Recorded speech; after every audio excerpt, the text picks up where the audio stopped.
네. 자, 이번 시간은 재고자산에 대한 정리를 해보도록 하겠습니다. 우리가 앞에서 당좌자산의 정리 문제까지 풀었고요. 이번 시간에는 재고자산에 대해서 공부하도록 하겠습니다. 자, 그러면 우리가 유동자산에서 말이죠. 유동자산은 당좌자산과 재고자산으로 구분한다. 이렇게 큰 정리를 했었죠.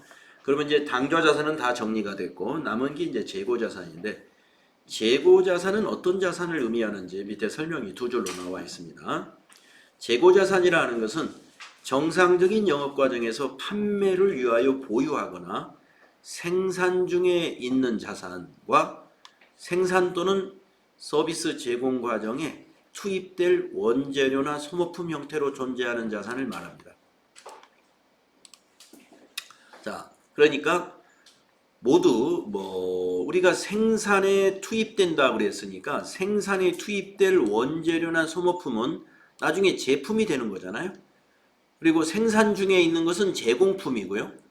그것이 만들어지면 제품, 이런 것입니다. 그러니까 우리가 제품이라는 것은 판매를 위한 것이죠. 그래서 여기서는 지금 원재료나 생산 중에 있는 것을 강조했기 때문에 제품을 염두에 두고 재고자산을 설명했습니다. 그러나 상품을 판매하는 회사는 원재료라든가 또 생산에 투입할 소모품이라든가 또 생산 중에 있는 이런 자산은 없죠. 그러면 뭐가 있어요? 도소매업에서는 상품이라는 것만 존재하고 있죠. 그래서 여러분 재고자산은요, 이 부분만 꼭 기억을 해주세요. 판매를 위하여 보유하고 있는 자산이다. 원재료도 결국에 만들면 판매가 되는 것이기 때문에 재고자산이라는 것은 판매를 위하여 보유하고 있는 자산이 됩니다. 유동자산으로 분류되는 거예요. 재고자산은 유동자산에 해당되는 자산입니다. 자, 그 밑에 재고자산의 종류가 많이 있는데요. 도소매업은 상품 하나밖에 없어요. 상품이라는 거 하나밖에. 자, 상품은 완성품을 외부에서 구입하여 추가 가공 없이 재판매하는 재고자산을 말합니다. 제품은 원재료나 농업이 경비를 투입해서 제조한 재고자산을 우리가 제품이라고 합니다. 반제품은 현재 상태로 판매 가능한 제공품을 말하고요. 제공품이라 하는 것은 원재료를 제조 과정에 투입해서 현재 제조 과정에 있는 재고자산. 지금 만들고 있는 과정에 있는 자산을 다 제공품이라고 하죠. 그 다음에 원재료는 제품 생산 과정이나 서비스를 제공하는데 투입해야 될 원료나 재료를 원재료라고 그럽니다. 그 다음에 미착 원재료, 미착 상품, 이런 것을 우리가 미착품이라고 그래요. 상품이나 원재료 중에 주문은 했는데 아직 회사에 입고되지 않은 재고자산, 운송 중에 있는 자산이 되겠죠. 이런 것은 미착 상품 또는 미착 원재료라고 합니다.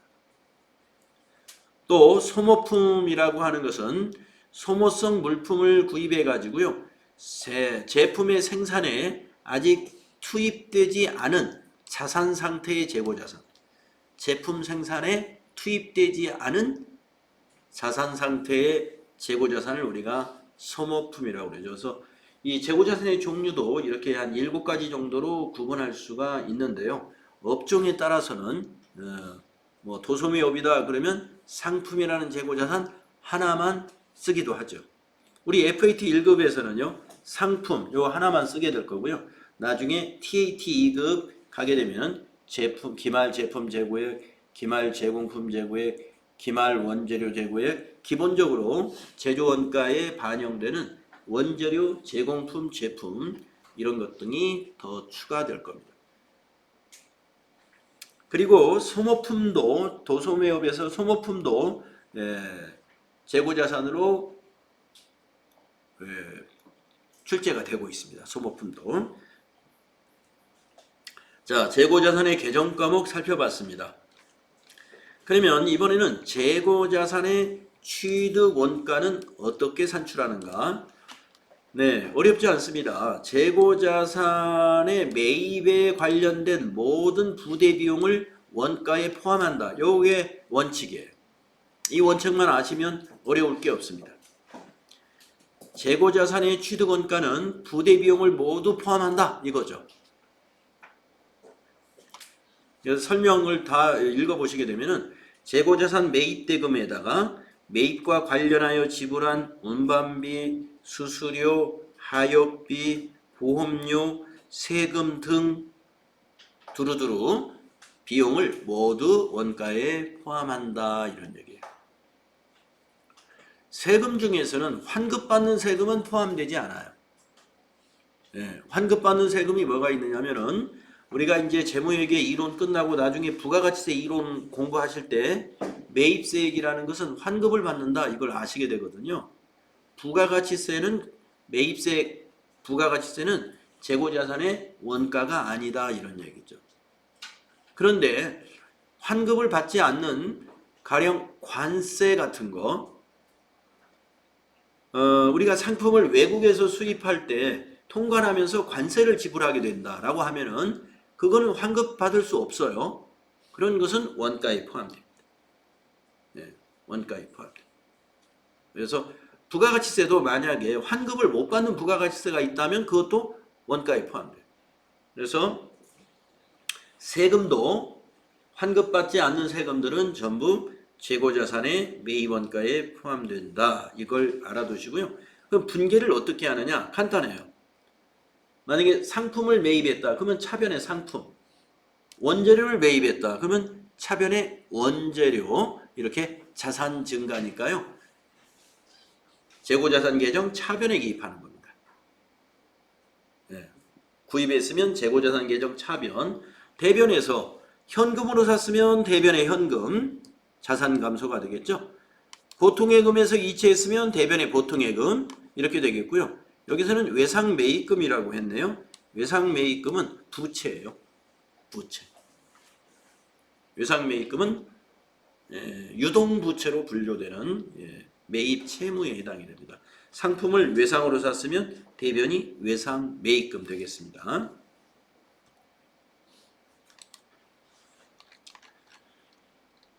다음 페이지 보시면은 우리가 상품의 순매입액을 계산하는 절차. 아까 우리가 매입액은 총 매입액이라고 볼 수가 있어요. 여기 차변의 상품, 이 차변의 상품은 상품 구입할 때 운반비, 그 다음에 수수료, 하역비, 보험료, 세금 등을 모두 포함한 총 매입액이죠. 만약에 외상으로 샀다, 그러면 이제 대변의 외상 매입금으로 이렇게 기록을 했다가 할인을 해주는 경우가 있습니다. 네, 또는 반품을 우리가 하는 경우가 있습니다. 그래서 매입하는 시점에서 발생할 수 있는 게 매입 애누리와 환출이라는 게 있을 수 있어요. 매입 애누리와 환출은 거의 같은 시점에, 즉 상품을 매입하는 시기에 일어날 수 있는 거고요. 그 다음에 그 밑에 있는 매입 할인은 대금을 결제하는 과정에 일어나는 일인데요. 그래서 이걸 구분을 해서 설명을 하고 있습니다. 자, 매입 애누리와 환출은 매입액에서 빼주는 거다 이거예요. 상품 매입 원가에서 빼줘야 된다. 내용을 보시면 알 수 있습니다. 매입 애누리는 매입한 재고자산 중 하자나 파손이 있는 재고자산에 대해 가격을 인하받는 것을 매입 애누리라고 그래요. 또 매입 환출은 매입한 재고자산 중 하자나 파손이 있는 상품에 대해서 반품하는 것이 매입 환출입니다. 이제 어느 단원에 가면은요, 매입 애누리와 환출 대신에 매출 애누리와 환입이라는 것을 또 우리가 매출에서 만나게 됩니다. 거기에 반대되는 개념이에요. 매입이니까 매입 애누리와 환출을 하고 매출 애누리와 환입, 이건 서로 반대되는 거. 지금은 우리가 재고자산을 공부하니까 매입 애누리와 환출입니다. 그래서 매입 애누리와 환출은 재고자산의 차감 계정이다. 네, 재고자산의 차감 계정. 자, 외상매입금으로 이미 분기했다면 외상매입금에서 차감시키는 거예요. 이미 아까 앞에서 외상매입금 부채로 인식을 했다면 외상매입금에서 빼주는 거고요. 외상매입금 부채에서 빠지면서 상품에서도 빠진다 이거. 부채 감소, 자산 감소. 그래서 매입 애누리와 환출은 상품의 차감 계정이라는 거 빼줘야 된다는 걸 기억해 주시고요. 그 다음에 매입 할인을 보겠습니다. 재고자산의 구매자가 판매 대금을 조기에 지급하는 경우에 약정에 의해서 할인받는 금액이에요. 그러니까 우리가 6개월 후에 외상으로 6개월 후에 지급하기로 하고 외상으로 매입했는데 2달 만에 이것을 지급했어요. 그러면 4개월 빨리 지급했잖아요. 그러므로 단가 조정을 해가지고 좀 더 가격을 할인받을 수가 있어요. 그 할인받은 금액을 우리는 매입 할인이라고 합니다.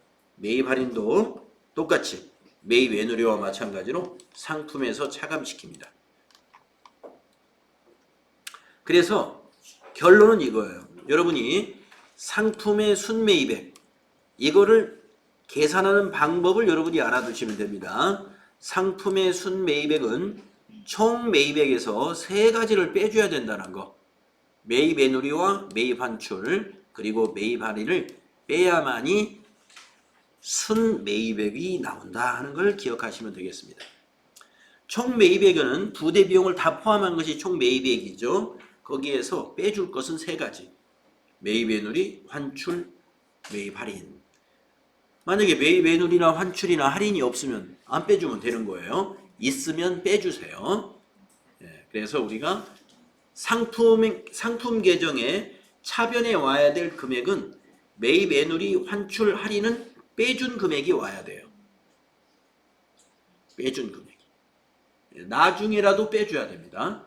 처음에 상품으로 잡았다가 나중에 할인을 받았다. 그러면 나중에 빼주면 돼요. 그래서 만약에 상품 계정을 여러분이 이렇게 자산 계정이잖아요. T 계정 썼다. 그러면 차변에 상품을 매입할 때 차변에 이렇게 10만 원 이렇게 기록했어요. 그러면 만약에 매입 할인이 있었다. 매입 할인은 대변에다가 5천 원 이렇게 기록을 하셔야 된다 이 말입니다. 만약에 대변에 기입을 안 하려면 차변에 마이너스 5천 원 이렇게 기입을 하거나 상품 계중에서 마이너스 시켜라 이거예요. 대변에다 기입하면 마이너스가 되는 거고요. 차변에 기입하면서 음수로 마이너스로 표시해도 마이너스가 되는 겁니다. 그걸 좀 기억을 해주시면 됩니다. 자, 그래서 재고자산에서 상품을 중심으로 해서 다음에 상품 매출원가 그리고 재고자산에 대한 또 평가 방법 이런 부분이 좀 남아 있습니다. 자, 우리가 이제 매출 원가를 보면은요, 매출 원가는 바로 매입액이 매출 원가가 되는 거거든요. 이 순매입액이 매출 원가가 되는데, 상품을 매출하면 거기에 대응되는 매입액이 매출 원가가 됩니다. 자, 매출 원가의 의의를 한번 보겠습니다. 기업이 주된 영업 활동을 통하여 수익을 창출하는 것을 매출이라고 한다면 매출 원가는 이러한 매출이 이루어지기 위하여 투입한 비용, 즉 원가를 말합니다. 그래서 매출 원가는 이제 비용이죠. 2023년 1월 1일에 상품을 800원에 매입하였으며 23년 2월 1일에 이 상품을 1000원에 판매하였다고 가정을 하자 이러한 거래에 대하여 다음과 같이 분개할 수 있다. 자, 왼쪽에 있는 이 분개는 우리가 지금 회계에서 앞으로 실무에서 배워나가는 그 회계 처리 방식이 아니에요. 매출원가를 별도로 인식하지 않는 분개, 우리는 이 분개로 우리가 실습을 할 겁니다. 그래서 이 내용을 살펴보시면은 여기서 이제 위에서 설명한 대로 1월 1일에 상품 800원에 매입했을 때 분개는 이렇게 되는 거죠. 차변에 상품 800원, 상품 계정 차변에 기록하고요. 현금으로 매입했다. 그러면 대변에 현금 800원 이렇게 분개하는 거고, 외상으로 했다 그러면 대변에 외상 매입금이 되는 것이죠. 그런 다음에 한 달 있다가 이 상품을 2월 1일 날 판매하게 됐다 이거예요. 1,000원에 팔았다. 그러면 이 판매할 때 분개는 이렇게 됩니다. 차변에 현금 1,000원이 들어왔겠고요. 대변에 상품 매출 1,000원 이렇게 분개하게 됩니다. 여기 매출은 실제로 이제 우리가 개정 과목은 상품 매출이라는 개정 과목이에요. 여기가 상품이니까 상품 매출. 그러면 이제 상품 매출은 수익이거든요. 수익이 발생하고 자산이 증가하는 이런 회계 처리를 하게 됩니다. 그리고 매출 원가를 여기 별도로 인식한다고 그랬잖아요. 그 매출 원가 별도로 인식하는 요 분계 있죠. 그 밑에. 이 분계는 결산일 분계예요. 12월 31일 결산 때 이런 분계를 해줍니다. 그래서 우리가 결산 수정 분계 한다고 그랬잖아요. 결산 분계가 또 여기 매출원가 대체 분계도 결산 분계에 해당이 돼요. 그래서 결산할 때 차변의 매출원가 비용을 발생시켜주고 대변의 상품 자산을 감소하게 됩니다. 이렇게 해서 손익계산서에 요 매출원가라는 비용이 반영이 되고요. 또 손익계산서에 이 매출액이라는 수익이 반영이 돼가지고 1,000원에서 매출원가 800원을 뺀 200원이 매출 총이익으로 손익계산서에 나타나게 되는 것입니다. 그래서 앞으로 상품을 매입했을 때 분계는 요 분계로 이런 형식의 분계가 될 거고요. 그 다음에 상품을 판매한다 그러면 이런 형태의 분계가 될 겁니다. 매입시 분계, 판매할 때 분계가 되겠습니다. 그리고 원가 처리는 언제 한다고요? 별도로 처리하는데 결산일에 결산 분계로 할 것이다. 결산 분계 사항이다. 이렇게 아시면 됩니다.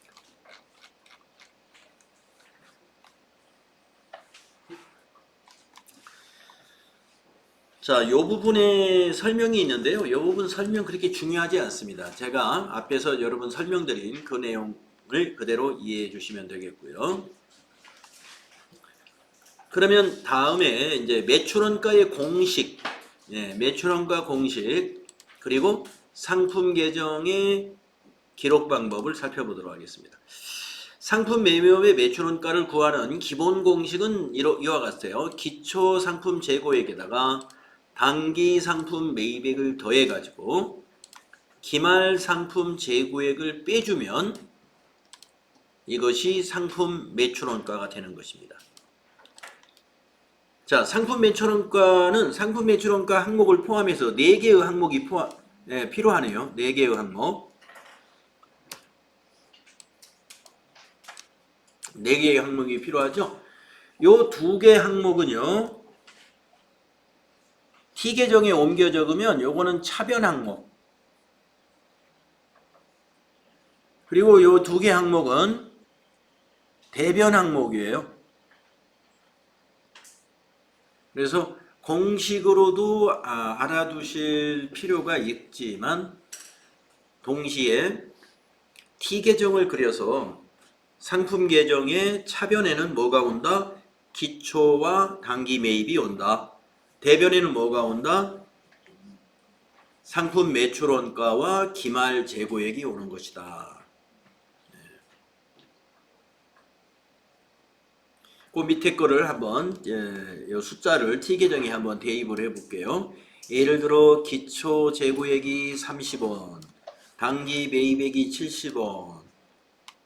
그러면 2개를 더해가지고 기말 재고액이 40원 하면은 100원에서 40원을 빼겠죠. 그렇다면 매출원가는 60원이 되는 것입니다. 그래서 이렇게 매출원가 60원이라는 것을 우리가 이런 등식으로 계산해낼 수도 있고요. 이제 여러분들은 등식도 알아야 되겠지만 이런 등식도 알아야 되겠지만 나중에 실제로 문제 푸실 때 보면 등식보다는 요 T 계정에 그림으로 푸는 거 이걸 추천해 드리는 거예요. 그림으로. 네, 그래서 요 밑에 있는 이 풀이를 T 계정에다 한번 넣어보면 이렇게 되는 거예요. 자, 이게 상품 계정이고요. 기초 상품 재고액 아까 얼마라고 그랬어요? 30원이요. 예. 단기 상품 매입액은 얼마라고 그랬어요? 예, 70원이요. 차변 항목이에요. 차변 항목. 그래서 차변의 합계를 구하니까 100원입니다. 이 100원을 가리켜서 뭐라고 부르냐면 판매 가능 금액이라고 해요. 판매 가능 금액. 우리 회사가 판매할 수 있는 최대한의 금액이 원가로 따지면 100원이다. 그 중에서 기말에 조사를 해봤더니 기말에 상품 창고에 가서 조사를 해봤더니 재고액이 얼마라고 그랬어요? 40원이라고 그랬죠. 예. 그래서 이제 이 기말 조사를 합니다. 창고에 가서 조사를 했더니 상품이 4개가 남아있어요. 4개. 근데 하나당 10원짜리가 남아있어요. 하나당 10원짜리. 그러면 40원이에요. 그러면 나머지는 우리가 뭘로 보느냐면은 나머지는 매출된 걸로 봐요. 그래서 이걸 매출 원가라고 해요. 60원이 매출 원가가 된다 이런 얘기죠. 나머지는 판매된 것이다. 나머지는 판매된 것이다. 그래서 매출원가 공식이 지금 우리 이렇게 되어 있죠. 기초상품 재고액 더하기 단기상품 매입액 마이너스 기말상품 재고액이다. 이렇게 되어 있잖아요. 네. 그래서 이 상품 계정의 4가지 요소를요. 4가지 요소를 기억해 두셨다가 어떤 데이터를 주고 단기 매입액을 구하시오 이렇게 문제를 낼 수도 있어요. 그러면 단기 매입액을 구하려면 뭐를 알아야 돼요? 기초 알아야죠. 매출원가 알아야죠. 기말 재고액. 이 3가지 알면 매입액 알 수 있는 거예요. 네. 또는 매출원가를 알려주면서 기말 재고액이 얼마냐 이걸 물어볼 수 있어요. 그러면 이 기말 재고액 빼고 나머지 3개를 알면 돼요. 데이터를 찾으면 돼. 기초, 그 다음에 매출원가, 매입액을 이걸 알면 구할 수 있죠. 그래서 T계정 그려가지고 이 4개 항목 칸 채우기 해서 여러분이 문제를 해결할 수 있는 게 굉장히 앞으로 많습니다. 그래서 상품 매출원가 공식과 함께 이 상품 계정의 4가지 요소를 앞으로 잘 기억해 주시길 바랍니다.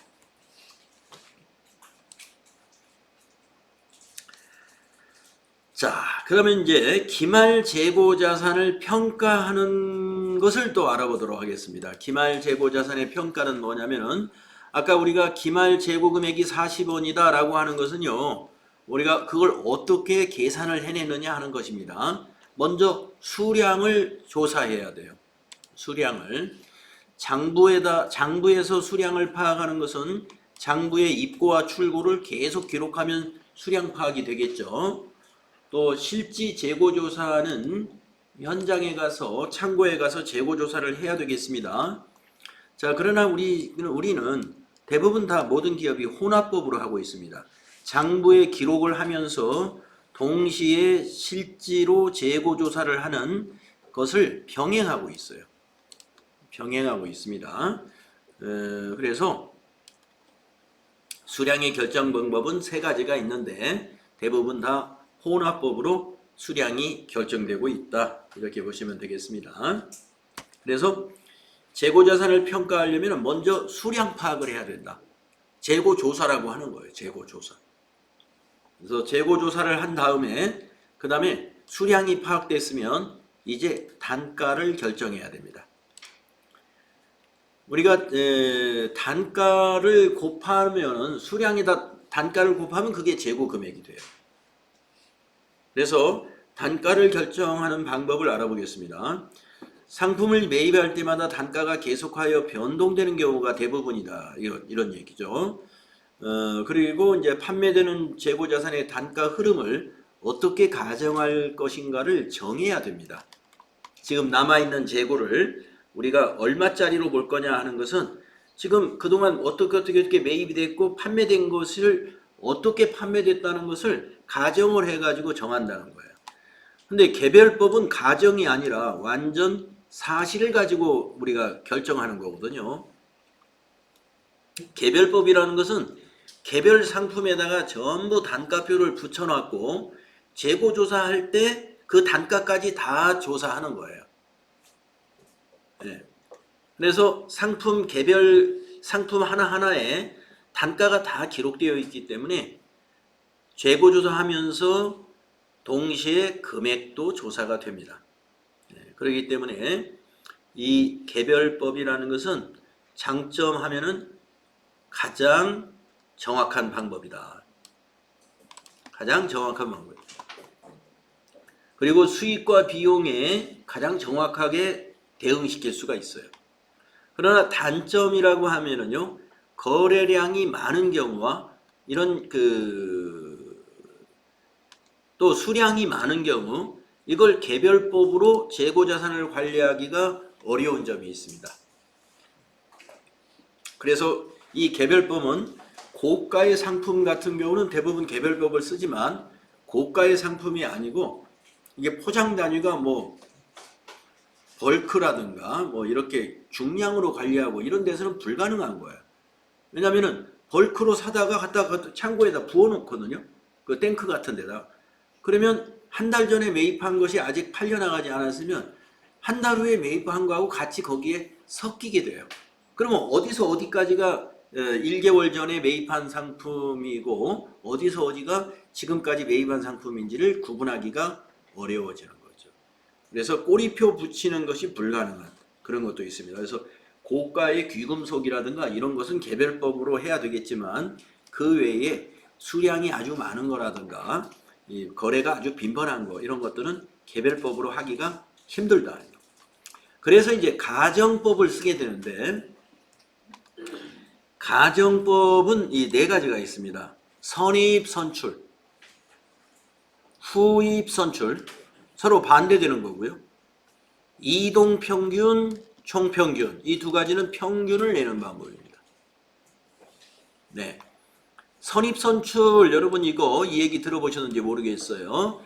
먼저 입고된 상품이 먼저 출고되었다라고 가정하는 것입니다. 먼저 입고된 상품을 먼저 출고로 정리해 나가는 이런 가정을 우리가 선입선출이라고 그래요. 이 가정은요, 실제 물량의 흐름과 상당히 비슷합니다. 그리고 재고자산의 금액이 현재 시세를 나타냅니다. 재고자산의 금액이 왜 현재 시세를 나타내는가 하면은요, 선입선출이기 때문에 과거 것은 전부 판매로 정리가 되는 거예요. 최근에 구입한 것이 재고금액에 반영이 돼요. 그러니까 지금 재고금액은 시세하고 거의 같아요. 시세하고. 공정가치는 시세를 말하는 거예요. 현재 시장가치를. 단점이라고 한다면은 현재의 수익과 과거의 원가가 대응돼요. 자, 오늘 팔았어요. 오늘. 그러면 오늘 판매될 때는 오늘의 시장 가치로 판매가 돼요. 그죠? 지금 시장에서 우리가 팔았으니까. 근데 이 상품은 한 달 전에 매입한 상품을 우리가 장부에서 판매된 걸로 정리했단 말이에요. 한 달 전에는 이 제품의 가격이 지금보다 한 10% 정도 낮은 가격이었다고 본다면 매출은 현재 가격이 오른 상태의 매출액이 반영이 되고 장부상으로 원가는 선입선출이니까 과거에 가격이 좀 쌌을 때 시장에서 싸게 산 가격이 원가에 반영된다. 그게 단점이 될 수가 있어요. 그렇게 되면 매출이익이 많이 나죠. 매출이익이 많이 나고 쭉 내려가면 법인세 차감전 이익이 많이 나니까 선입선출법으로 하게 되면 아무래도 법인세 많이 내야 되겠죠. 현재 수익과 과거의 원가가 대응되는 방식이 되기 때문에 수익비용 대응의 원칙에 안 맞는 거예요. 현재의 매출액에다가 현재의 매입액을 대응시키는 게 가장 좋은데, 그런 면에서는 맞지 않다. 네, 물가가 상승한다고 가정할 때 대체로 물가는 상승하고 있는 셈이죠. 네, 그래서 이익이 크게 나타나요. 그리고 법인세를 많이 부담할 수가 있습니다. 그래서 뭐 법인세 부담이 문제가 아니라 우리 회사가 좀 재무구조가 개선돼야 된다. 네, 이익이 가능하면 많이 나는 방식으로 회계 처리가 되었으면 좋겠다라고 하면은 선입선출법을 채택하는 게 맞겠죠. 이익 내기가 어려운 기업에서는. 그래야 조금이라도 매출 원가에 반영되는 것이 과거의 원가가 반영되면서 손익구조가 좀 좋아지겠죠. 선입선출이 그런 특징이 있는 겁니다. 그러면 반대의 경우 후입선출은요, 선입선출법하고 그 반대 개념이에요. 장부상으로 반대로 정리하는 겁니다. 자, 내용을 보시면 나중에 입고된 상품을 먼저 출고한다는 가정이에요. 그러면 재고로 남아있는 것은 과거 것이 항상 장부상으로 과거 단가가 적용됩니다. 자, 장점 보면은 현재의 수익에 현재의 원가가 대응되어서 수익비용 대응의 원칙에는 부합됩니다. 수익비용 대응의 원칙에는 부합되는 방식이에요. 단점은 실제 물량의 흐름과는 맞지 않는 경우가 많아요. 왜 그러냐면 우리가 상품 매매업을 하든 제품을 판매하든 간에 대개 우리가 상품을 파는 사람들이 먼저 들어온 것을 먼저 팔려고 하고 있죠. 그래서 상품을 진열할 때 우리가 금방 생산된 것은 좀 안쪽에 넣어놓고 좀 생산된 지 1시간 또 오래된 것은 바깥쪽으로 해서 고객들이 좀 빨리 이렇게 선택할 수 있도록 이 배치나 이런 것도 신경을 쓰죠. 그게 뭐냐면 선입선출이 일반적인 판매 흐름이에요. 근데 후입선출로 우리가 장부를 정리하게 되면 그거하고는 반대로 정리가 되는 거죠, 사실은. 그래서 실제 물량의 흐름과는 맞지 않는 경우가 많고, 또 단점이 재고자산의 금액이 현재의 공정가치를 나타내지는 않습니다. 왜냐하면 현재 재고 금액이 항상 과거 것을 재고로 보고 있기 때문에 현재 가격하고 안 맞아요. 아까 선입선출법은 재고자산은 현재의 공정가치를 나타낸 데가 장점이었는데 후입선출은 그 반대로 그러지 못한 것이 단점이 된다는 거죠. 네. 그래서 이 두 개는요, 서로가 극단적인 겁니다. 서로가 아주 정반대 개념이에요. 그래서 여러분, 우리가 일반적으로 인플레이는 계속된다고 가정을 일단 해놓으시고, 이익이 많이 나는 재고자산 단가 결정 방법, 선입선출법. 또 이익이 적게 나게 할 수 있는 재고자산의 단가 결정 방법, 후입선출법. 이거 아주 중요합니다. 그거 기억하셔야 돼요. 그 밑에 표가 나와 있습니다. 순서가. 그러면은 4번과 5번은 뭐냐면 평균이라는 거죠.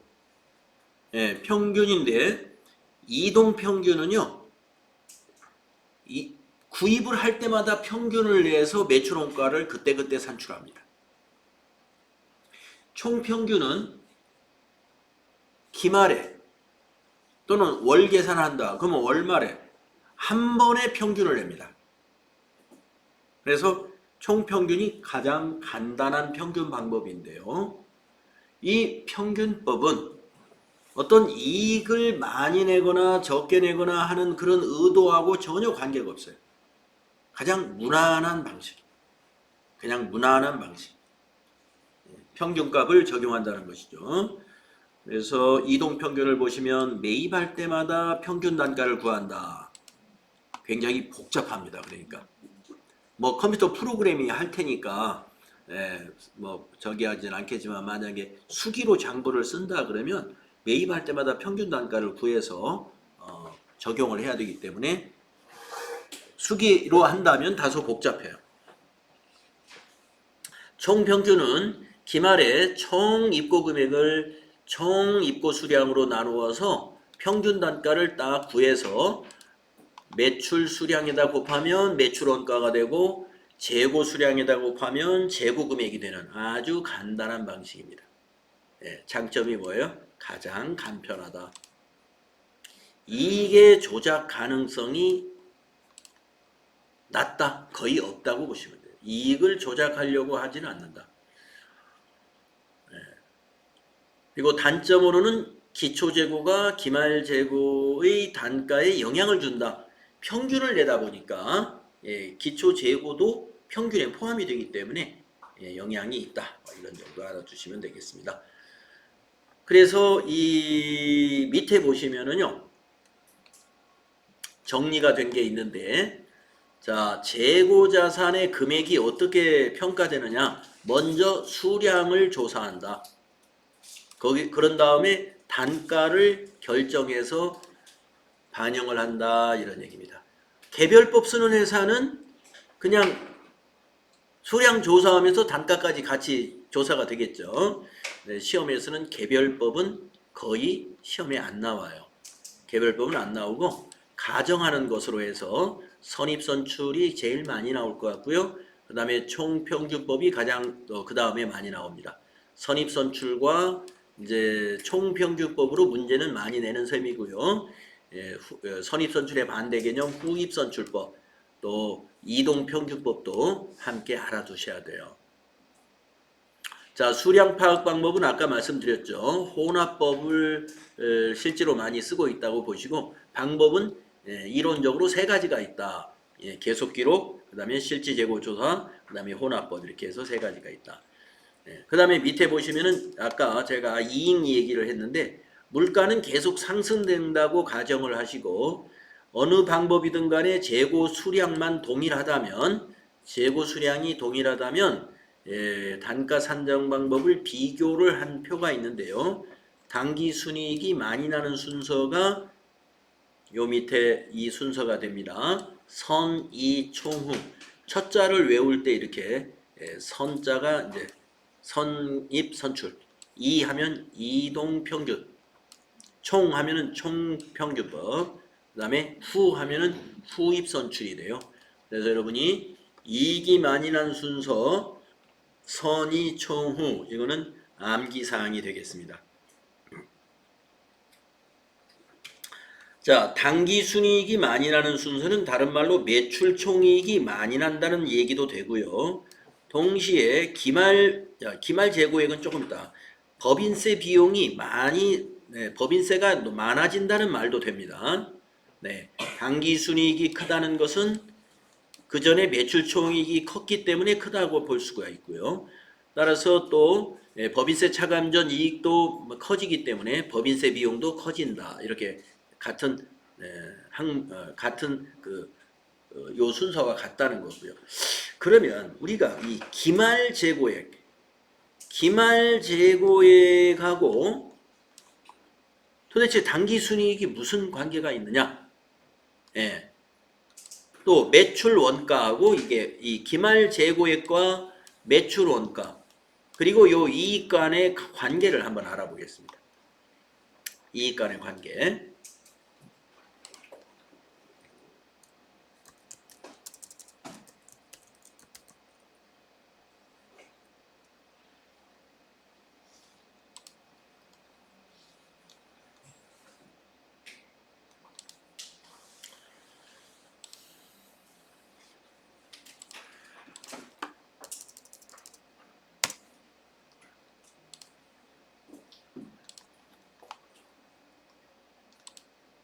제가 한번 공식을 만들어 볼게요. 매출 원가는 제가 이제 여기 엑셀로 그려놓은 이제 T 계정인데요. 매출 원가는 이 기초 금액에다가 당기 상품 매입액을 더해서 기말상품 재고액을 빼는 것이다. 이렇게 공식을 만들었습니다. 그래서 이제 30만 원이라고 나와 있어요. 근데 이 기말상품 재고액은 어떻게 구하는 것이냐 하면은, 기말상품 재고액은 수량에다가 단가를 곱해서 구한다고 그랬잖아요. 수량에다가 단가. 이렇게 할 게 아니라 제가 여기다가 한번 수량 그 옆에 단가 이렇게 한번 써보겠습니다. 자, 우리가 기말 재고를 조사했더니 수량이 10개였어요. 수량이 10개였고요. 단가 조사 결과 단가를 이제 우리가 가정법에 의해서 계산을 해봤는데 단가가 10,000원이었어요. 단가가 10,000원으로 확인이 되었습니다. 그래서 여기 있는 기말상품 재고액은 이 수량에다가 단가를 곱해서 이렇게 10만 원이 되었다 이거예요. 자, 그러면은 단가를 한번 조정해 볼게요. 기말상품 재고액의 단가가 이것을 단가를 한번 낮춰 보겠습니다. 단가를 9,000원으로 한번 낮춰 볼게요. 그러면은 기말상품 재고액이 9만 원이 되죠. 10개 곱하기 9,000원 하면 그러면 상품 매출원가가 얼마가 돼요? 31만 원으로 원가가 높아졌죠. 자, 수량은 같은데 제가 단가를 낮게 적용했더니 원가는 증가합니다. 원가가 증가하니까 자, 아까 그 교재로 한번 다시 가볼게요. 기말 재고액을 낮추면 원가가 증가해져요. 그러니까 원가가 증가하면 매출 원가가 크게 되는 거죠. 매출 원가가 큰 순서가 이제 이렇게 되니까 자, 여기 상품 기말 재고액을 높게 하면 어떻게 될까요? 원가가 낮아지겠죠. 자, 다시 한번 제가 단가를 아까 10,000원이었는데 이번에는 13,000원으로 한번 단가를 조정해 보겠습니다. 재고 단가가 한 개당 13,000원이다. 자, 30만 원이었던 매출 원가가 27만 원이 되죠. 자, 재고 금액을 단가를 높게 평가하면 원가가 낮아집니다. 자, 어떤 설명을 제가 드리려고 이렇게 여러분에게 말씀드리냐면 왜 여기 당기 순이익하고 기말 재고 금액이 같은 항목에 있느냐 하는 거예요. 기말 재고 금액을 제가 높여봤잖아요. 조금 전에 높여주니까 원가가 낮아졌죠. 원가가 낮아지면 매출 총이익은 높아지고 당기순이익도 높아지고 법인세 비용도 높아진다 이런 뜻이에요. 그러니까 이익이 많이 난다는 말은 기말 재고 금액을 높게 평가하는 것과 같은 것이다 이런 얘기입니다. 기말 재고 금액을 높게 평가하는 거나 같은 거다. 자, 그러면 아까 선입선출법 볼까요? 뭐라고 그랬냐? 선입선출법은